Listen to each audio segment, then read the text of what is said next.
Good morning mga Lodi, mga kapatid.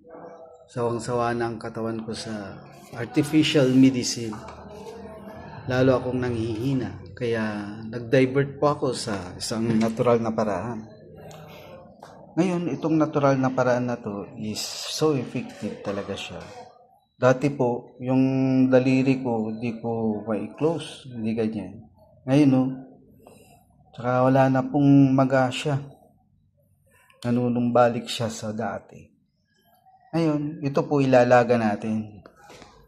Itong dahon ng guyabano, tsaka avocado, pakukulan po natin yan ng 3 minutes.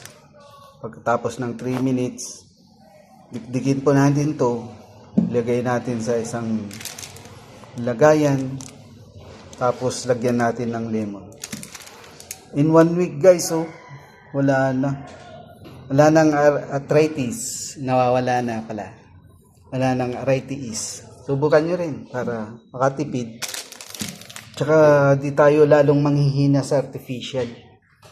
Yun lang po. Good morning. Maraming salamat.